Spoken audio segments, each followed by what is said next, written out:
सामाजिक विज्ञान का इतना बड़ा सिलेबस है, समझ में नहीं आता कौन से प्रश्न तैयार करें और कौन से तैयार ना करें। यही सोच रहे हो ना आप? बिल्कुल भी घबराना नहीं है, क्योंकि आज के इस वीडियो के बाद आपको 1% भी टेंशन नहीं होगी। इस वीडियो के माध्यम से आपको भूगोल के सारे प्रश्न एक जगह पर मिल जाएंगे। इसी प्रकार से हमने इतिहास का एक वीडियो दिया था बच्चों को, जिसको 1.5 लाख बच्चों ने देख करके और उसके बाद इस पे 5000 कमेंट मात्र एक दिन के अंदर। बहुत बड़ी बात है। तो चलिए आज के इस वीडियो को शुरू करते हैं बच्चों, समझते हैं हमारे लिए कौन से प्रश्न इंपॉर्टेंट होंगे।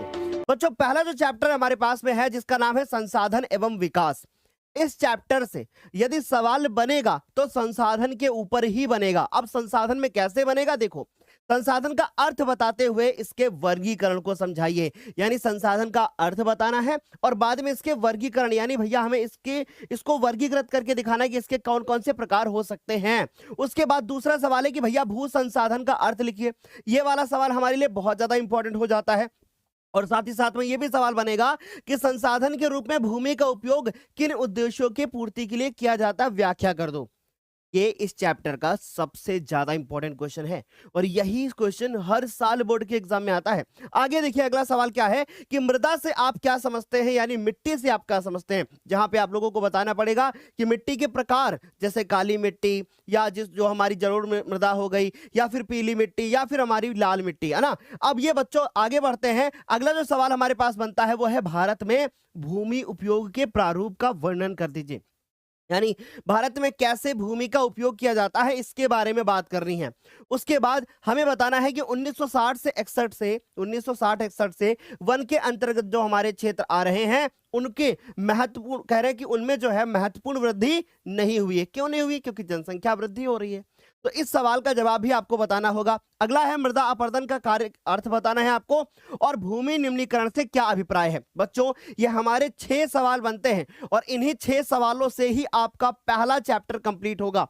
लेकिन आप चाहते हैं ना कि हमारा कल बोर्ड का पेपर है, इन 6 में भी कोई अब हमें आधा कर दे, वो वाले सवाल सर केवल हम कर लें ताकि हमारा काम हो जाए। लेकिन अगर आपको टॉपर बनना है, ये सारे प्रश्न तैयार करना मेरे प्यारे बच्चे। आगे देखो, अब जो दूसरा सवाल है ये बहुत ज्यादा इंपॉर्टेंट है, तो इनमें भी मैं आपको इंपॉर्टेंट बताता हूं। दूसरा सवाल, फिर उसके बाद तीसरा सवाल हमारे पास जो है वो क्या है, मृदा से आप क्या समझते हैं, और अगला कि मृदा अपरदन का अर्थ बता दूं।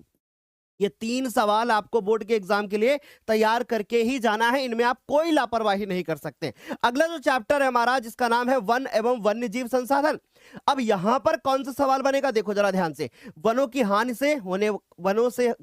से क्या आशय है, और वनों से कौन कौन सी हानियां होती हैं उसके बारे में आपको बताना है। और साथ साथ में वनों की हानि से 3 प्रभावों का आपको क्या करना है, उल्लेख करना है कि जब वन की हानि होती है तो क्या प्रभाव पड़ता है। अगला जो सवाल बनेगा, वनों के किन्हीं 4 लाभों का, यानी आपसे वनों की हानियों के बारे में पढ़ना है, आपको वनों के लाभों के बारे में पढ़ना है। और हाँ, अभी मैं इसमें एक वन जीव संरक्षण अधिनियम वाला प्रश्न भी बता दूंगा, वो भी आप लोगों को नोट करना है। अगर ना भी लिखा मिले ना तो वन जीव संरक्षण अधिनियम पर टिप्पणी लिखने को आती है बोर्ड पेपर में। आगे बात करते हैं, भारत में वन्य जीव संरक्षण के उपाय सुझाइए। यानी कि अब लो वही वाला सवाल बन ही गया ना, तो ये वाला सवाल हमारे लिए बहुत इंपॉर्टेंट है। और हमारे पास पहला सवाल जो है ये हमारे पास बहुत इंपॉर्टेंट है। इसके बाद आता है वन संरक्षण से आप क्या समझते हैं। याद रखिएगा, संसाधन का संरक्षण, वन का संरक्षण, जल का संरक्षण, मृदा का संरक्षण, ये संरक्षण वाले सवाल बोर्ड के पेपर में बार बार पूछे जाते हैं। अगला बच्चों जो हमारे पास सवाल है वो है जैव विविधता क्या है। ये इंपॉर्टेंट सवाल है, ये इंपॉर्टेंट सवाल है मेरे प्यारे बच्चों। ठीक, यह मानव जीवन के लिए क्यों महत्वपूर्ण है, यहां पर आपको बताना होगा। फिर उसके बाद भारतीय वनों की प्रमुख विशेषताओं का वर्णन कर दो। यहां पर आपको वनों के बारे में भी पढ़ना है, जैसे आरक्षित वन क्या होते हैं, रक्षित वन क्या होते हैं, अवर्गीकृत वन क्या होते हैं, इनमें आपको डिटेल में समझाना पड़ेगा। तो भैया ये जितने सवाल बताए हैं ये हमें दूसरे चैप्टर के लिए तैयार करना है। तीसरे चैप्टर पे आते हैं और आखिरी में हम आपको एक ऐसी गोल्डन टिप देंगे ना, इन पूरे जितने भी सवाल बताएंगे इनमें से केवल आधे ही तैयार कर लो, काम हो जाएगा। वो आपको समझना है, अभी हम आपको बताएंगे। अब तीसरा जो चैप्टर आता है वो क्या है, जल संसाधन। तो जल संसाधन है, तो हमने कहा कि भैया हमें जल संसाधन से क्या अभिप्राय है, ये प्रश्न तैयार करना है। और हमें यह प्रश्न तैयार करना है कि जल संरक्षण से आप क्या समझते हैं, या जल संरक्षण आप कैसे करोगे, है ना। तो ये सवाल तो छोड़ के ही नहीं जाने आप लोगों को। तो भारत में इसका क्या महत्व है, भैया हर देश में महत्व होता है लेकिन भारत में पूछ लिया अलग से। उसके बाद दामोदर घाटी परियोजना के 3 लाभों का आपको उल्लेख करना है। अब मैं आपको बताता हूं, बहुत ध्यान से सुनिएगा। दामोदर घाटी परियोजना, भाखड़ा नागल, ठीक, और उसके बाद एक नागार्जुन, ये याद करके ही जाना है, ठीक। जितनी नदियां हैं उनके बारे में थोड़ा सा पढ़ लेना, बांधों के बारे में पढ़ लेना। और एक सवाल सबसे ज्यादा इंपॉर्टेंट है जो कि अभी आपको लिखा हुआ दिखेगा, वो है बहुउद्देशीय नदी घाटी परियोजना से आप क्या समझते हैं, इससे कौन से उद्देश्यों की पूर्ति होती है, यह सवाल बनेगा। अब है हमारे पास नागार्जुन सागर परियोजना, जो कि भी हमने बताया आप लोगों को, और यह बन गया हमारे इस चैप्टर का सबसे ज्यादा पूछा जाने वाला प्रश्न, वो है बहुउद्देशीय परियोजनाओं से होने वाले लाभ बता दो और हानियां बता दो। यानी आपको बहुउद्देशीय वाला जो प्रश्न है ना, वो छोड़ना ही नहीं है, वो तैयार करके ही जाना है इस चैप्टर के लिए। और भारत में जल दुर्लभता के लिए उत्तरदायी किन्हीं 4 कारण बताना है आपको। यानी कि भैया जल का संरक्षण क्यों जरूरी है और जल दुर्लभता का मतलब जल की कमी क्यों हो रही है, इसके बारे में बात करना है। और बहुउद्देशीय नदी घाटी परियोजनाओं से आप क्या समझते हैं, ये वाला प्रश्न हमारे लिए इंपॉर्टेंट है। तो भैया चौथा और छठा प्रश्न, ये 2 प्रश्न जो है ना, वो एक दूसरे से ही संबंधित है। एक तैयार करोगे दूसरा ऑटोमेटिक तैयार हो जाएगा। अब सर इन 5-6 प्रश्नों में सबसे ज्यादा इंपॉर्टेंट प्रश्न कौन सा है? बहुउद्देशीय नदी घाटी परियोजना, दामोदर वाला और जल वाला, और टिहरी बांध परियोजना पर आपको टिप्पणी लिखना है, ठीक। तो ये 7 सवाल हमारे हो जाते हैं। एक छोटा सवाल, भारत में जो है जल दुर्लभता क्या है, वर्षा जल संग्रहण की पद्धतियां। तो भैया एक बात बता देता हूं, अगर ये तैयार कर लोगे तो ये ऑटोमेटिक ही तैयार हो जाएगा, ठीक। तो इनमें से जितने हमने प्रश्न आपको बताए हैं वो अच्छे से तैयार करके जाना है, और ये जल दुर्लभता वाला आप इंपॉर्टेंट नोट कर लो, ठीक है। तो हमारे 3 चैप्टर हो जाते हैं। चौथा जो चैप्टर होता है वो आता है हमारे पास कृषि। अब कृषि से बिना देखे एक सवाल बता रहा हूं और नोट कर लो, यही आएगा बोर्ड के पेपर में।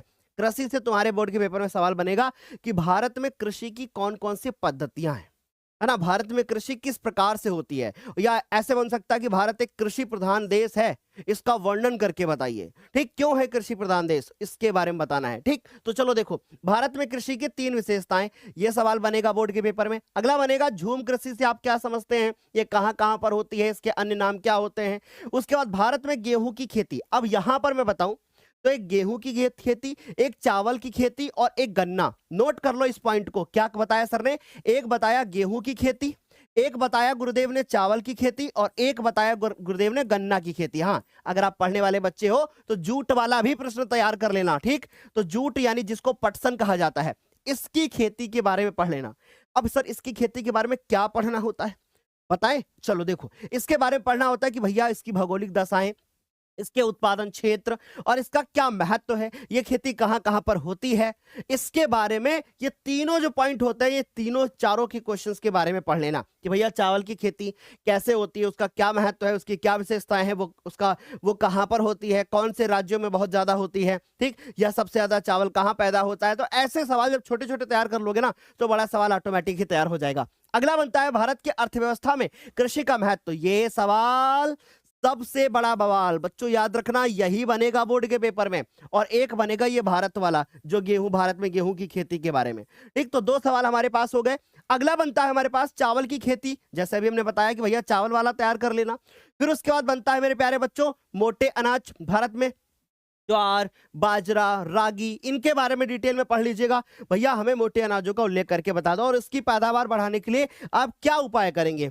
यानी प्रश्न को बनाकर भी लिख सकते हो। तुम्हें नहीं आ रहा ना सोशल साइंस में कुछ भी, लेकिन कम से कम प्रश्नों को बनाकर तो लिख सकते हो ना, छोड़ के एक भी प्रश्न नहीं आना है, ठीक। तो सर चौथे चैप्टर के हमारे पास इस तरीके से 7 सवाल थे, और ये गन्ना वाला जो हमने आपको बताया वो तैयार करना। इनमें सबसे ज्यादा इंपॉर्टेंट है एक हमारे पास गेहूं वाला, एक भारतीय अर्थव्यवस्था, एक हमारे पास चावल वाला प्रश्न, और मोटा अनाज, और भारत में गन्ना उत्पादन। तो इतने सवाल छोड़ना नहीं है बच्चों, ठीक। ये चैप्टर इंपॉर्टेंट है। अब सबसे ज्यादा इंपॉर्टेंट चैप्टर आता है 5वां। अब यहां से 2 सवाल बताऊंगा जो सबसे ज्यादा इंपॉर्टेंट होते हैं। पहला सवाल है हमारे पास कि जल करें ऊर्जा संसाधन से क्या आशय है, और ऊर्जा के परंपरागत स्रोत किसे कहते हैं। 2 चीजें याद करनी है इस चैप्टर में, ऊर्जा के परंपरागत स्रोत और ऊर्जा के गैर परंपरागत स्रोत। ये सवाल छोड़ के नहीं जाना है बच्चों, ठीक। तो सर हमने बताया, और भारत में लौह अयस्क के वितरण का उल्लेख कर दीजिए, अभ्रक की उपयोगिता बता दीजिए, और आखिरी में एक सवाल बनेगा हमारे प्यारे बच्चों ये वाला कि भैया भारत के, अभी आगे आएगा आपका, हाँ, गैर परंपरागत ऊर्जा संसाधन। इस चैप्टर में 2 क्वेश्चन बहुत इंपॉर्टेंट है, ये छोड़ के नहीं जाओगे। पहला हमारा है क्या कि परंपरागत स्रोत किसे कहते हैं, और दूसरा बनता है हमारे प्यारे बच्चों जो कि है गैर परंपरागत स्रोत, ठीक। और तीसरा एक और है जो कि लौह। तो बच्चों 3 प्रश्न इस चैप्टर से भी तैयार करना। अब आता है हमारे पास छठा प्रश्न, छठा चैप्टर कि भारत में 3 प्रदेशों के सूती वस्त्र उद्योगों के केंद्रों का वर्णन कर दो। यानी अहमदाबाद में बताइएगा, कानपुर में बताइएगा, है ना, या आप अहमदाबाद हो गया, कानपुर हो गया, उसके बाद साथ साथ में आप मुंबई में बता सकते हो कैसे कपड़ा उद्योग जो है काम करता है। फिर उसके बाद कुटीर उद्योग और लघु उद्योग में क्या अंतर है। यह सवाल कई बार पूछा गया है, ये कई बार पूछा गया है और ये कई बार पढ़ाया भी गया है। अगला बनता है कि स्वामित्व के आधार पे उद्योगों का वर्गीकरण कर दो। इस चैप्टर का ये इंपॉर्टेंट सवाल है। फिर अगला बनता है भारत में औद्योगिक विकास की क्या विशेषताएं हैं। ठीक, भारत में कैसे औद्योगिक विकास हुआ है, इसकी विशेषताएं क्या है, ये प्रश्न भी आप तैयार कर सकते हो। लास्ट चैप्टर हमारे पास में, उसके बाद फिर गोल्डन टिप आपको बताऊंगा कि राष्ट्रीय अर्थव्यवस्था की जीवन रेखाएं। तो भैया इसमें आप रेल परिवहन वाला प्रश्न तैयार करेंगे और उसके बाद परिवहन और संचार के साधन, परिवहन तथा संचार के साधन किसी भी देश की जीवन रेखा में क्यों माने जाते हैं। यह सवाल कई बार बोर्ड के पेपर में पूछा जा चुका है। और निम्नलिखित का वर्णन करना है, जिसमें आपको स्वर्णिम चतुर्भुज महाराजमार्ग के बारे में पढ़ना है, राष्ट्रीय राजमार्ग और राज्य राजमार्ग के बारे में पढ़ना है। स्वर्णिम चतुर्भुज महाराजमार्ग वही है दिल्ली मुंबई चेन्नई और किसको जोड़ता है, हमारे कोलकाता को, चारों को जोड़ता है। ठीक है, तो वो स्वर्णिम चतुर्भुज महाराजमार्ग हो गया। एक सवाल बनेगा लास्ट में, संचार सेवाओं का अर्थ आपको बताना है। बस यहां से हमारा पूरा भूगोल होता है समाप्त। अब सर बताइए कि सर गोल्डन टिप क्या है। गोल्डन टिप बताने से पहले मैं आपको बता दूं कि ये संपूर्ण इतिहास के भी हम ऐसे बहुत सारे सवाल कर चुके हैं। हमने हर चैप्टर के इंपॉर्टेंट सवाल बताए हैं। अब मेरी बात बहुत ध्यान से सुनने की कोशिश करिएगा। जितने सवाल बता दूं उससे बाहर एक भी बोर्ड के पेपर में नहीं आएगा। पहले चैप्टर की अगर हम लोग बात करें तो संसाधन वाला प्रश्न आपको तैयार करके जाना है। अगर मेरे प्यारे बच्चों हम दूसरे चैप्टर के बारे में बात करें तो वन्य जीव संरक्षण अधिनियम से आप क्या समझते हैं और भारत में इसका संरक्षण कैसे किया जाता है। अगला जो हमारा तीसरा चैप्टर बनता है जल संसाधन वाला, इस चैप्टर में आपको याद रखना है बहुउद्देशीय नदी घाटी परियोजना के बारे में, यहां से सवाल हमारे पास बनने वाला है।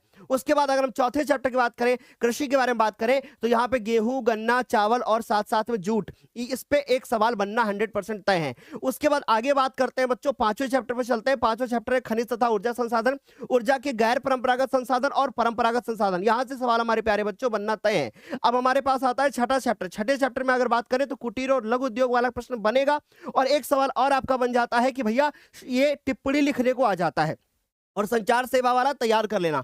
लास्ट चैप्टर में हमारे पास यहां से हो चुका है समाप्त, क्योंकि टोटल हमारे पास 7 ही चैप्टर थे। तो बच्चों संपूर्ण इतिहास की अगर बात करें तो ये वाला आप वीडियो जरूर देखिएगा, लाखों बच्चों ने देखा है। अब आप मुझे बताइएगा, मैंने भूगोल के सवाल दे दिए, आपको सारे प्रश्न बता दिए, मैंने साथ साथ में आपको इतिहास के भी बता दिए।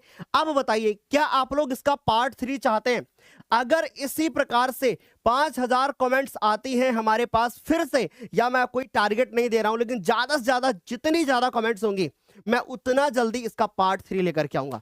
तो भैया पार्ट 3 में आप क्या चाहते हैं, पहले हम नागरिक शास्त्र के बता दें या फिर पहले हम इकोनॉमिक्स यानी कि अर्थशास्त्र के बता दें, ये आप मुझे कमेंट करके बताओगे। और हाँ, अगर आप चाहते हैं ये सारे चैप्टर्स जो आज हमने भूगोल के साथ बताए हैं ये पूरा करना चाहते हैं, तो नीचे डिस्क्रिप्शन बॉक्स में और कमेंट सेक्शन में हमने लिंक दे दी है, वहां से जाके आप इसको पूरा कर सकते हैं। और इतिहास वाला वीडियो वो भी हमने नीचे कमेंट सेक्शन में डाल दिया है भैया, तो आप जा करके वहां से भी चेक कर सकते हैं। तब तक के लिए bye bye, take care, thank you so much. मिलते हैं पार्ट 3 में, कमेंट करना मत भूलिएगा।